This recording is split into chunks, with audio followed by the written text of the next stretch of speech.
Hi, Alex. Pumpkin seed.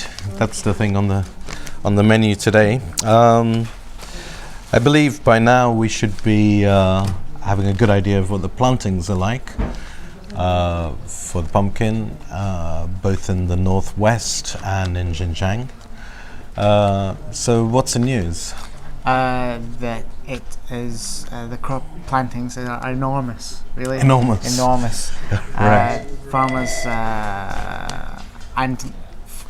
Farmers for last crop made good prices, so they've planted, Yeah. and their neighbours have seen how much money they made on their All pumpkin right. seeds Okay.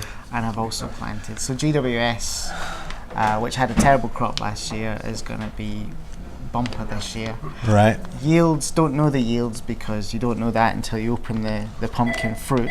Okay. But I think Yeah, it's fair we've had that before. I think there's Yeah. only half in much as Yeah, you well expect. that is something, but I think we're likely to see good prices for new crop.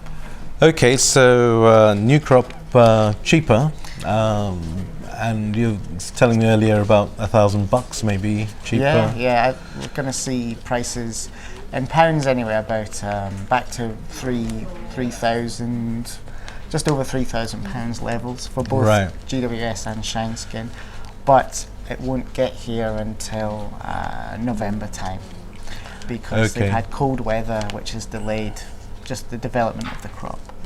So it's Okay. probably about a month later Okay. than you would normally expect. So there was a genuine shortage in the last crop, and I'm wondering if there's sellers with heaps of inventory waiting to dispose, or are people discounting current sales? Not so much. There's not going to be any carryover of GWS. Okay. In fact, I've heard there's been lots of food safety alerts about pumpkin seeds high in ochratoxin, especially for GWS, because this is people taking the absolute dog ends of what they have left and shipping that to fill contracts.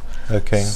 Shine Skins, there probably is some carryover because that crop wasn't so badly affected from any weather problems. But Is GWS Shine just starting Skin out. generally less susceptible to ochratoxin, other mycotoxin? No, problems? we interpret ochratoxin as being a sign of how old the seed is. Actually. Okay. All right. So, Okay. Shine Skin crop wasn't too badly affected. There was no problems in supply of Shine Skin. Right. this So year, it's there's turning not- over nicely rather than slowing down exactly. with the price volatility. Yeah, but GWS, I mean, there may be more problems because it doesn't have a husk that protects the kernel.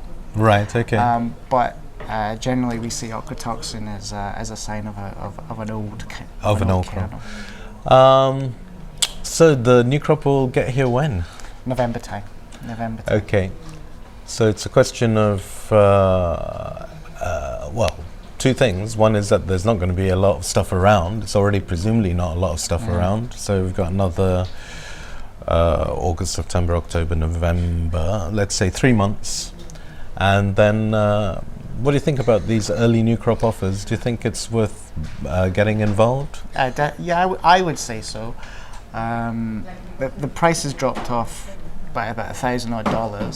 Yeah. There's still quite a lot of risk and uncertainty. I mean, anything could really happen. They could open the kernels up and the fruits up and find that the yields are a lot less. But the prices that I'm hearing for new crop speculative offers are pretty keen. So I would say it's worth booking something. I would have thought if you're a buyer for maybe a bread buyer or something like this, if you can lock in some prices well under your budget till the end of the year, Why